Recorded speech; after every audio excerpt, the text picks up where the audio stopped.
కాకినాడ జిల్లా కాకినాడ రూరల్ సర్పవరం కేంద్రంగా Jayalakshmi mutual aided cooperative సొసైటీని జయలక్ష్మి బ్యాంకు పేరిట నిర్మించారు.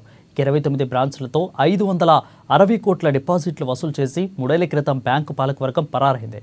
అప్పటి వరకు కూడా అప్పటి నుంచి బాధితులు అధికారుల చుట్టూ తిరుగుతున్నారు.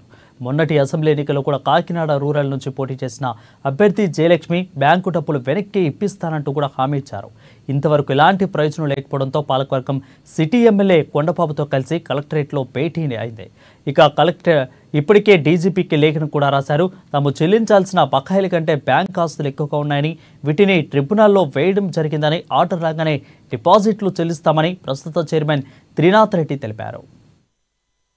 కలెక్టర్ ఈ రోజున గౌరవ శాసనసభ్యులు కొండబాబు గారు మాకు ఇచ్చిన హామీ మేరకు వారు ఈ రోజున కలెక్టర్ గారికి వచ్చి కలెక్టర్ గారి దగ్గర అన్ని విషయాలు చెప్పి వారి నుంచి మరి పవన్ కళ్యాణ్ గారికి, చంద్రబాబు నాయుడు గారికి మరి ఇవన్నీ మేము ఇచ్చినటువంటి గతంలో ఇచ్చిన ఈ సంవత్సర కాలంలోని ఇచ్చినటువంటి అన్ని లెటర్స్ కూడా ఈ రోజు కలెక్టర్ గారి దగ్గరికి రావడం, కలెక్టర్ గారు దాని మీద రివ్యూ చేసి 15 రోజుల నుంచి డీసీఓ గారిని కూడా దగ్గర పెట్టుకుని మొత్తం అంతా క్షుణ్ణంగా పరిశీలించి వారు కూడా లెటర్లు తయారు చేసి మరి వారి ద్వారా కూడా ఈవేళ సీఎం గారిని మరి పవన్ కళ్యాణ్ గారికి, హోమ్ మినిస్టర్ అందరికీ కూడా ఇన్స్ట్రక్షన్స్ ఇవ్వడం జరిగింది.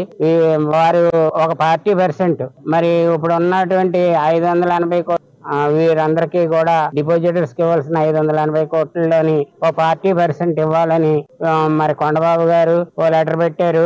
అలాగే కలెక్టర్ గారు కూడా పెట్టి ప్రభుత్వానికి కలెక్టర్ ఈ రోజున గౌరవ శాసనసభ్యులు కొండబాబు గారు మాకు ఇచ్చిన హామీ మేరకు వారు ఈ రోజున కలెక్టర్ గారికి వచ్చి కలెక్టర్ గారి దగ్గర అన్ని విషయాలు చెప్పి వారి నుంచి మరి పవన్ కళ్యాణ్ గారికి,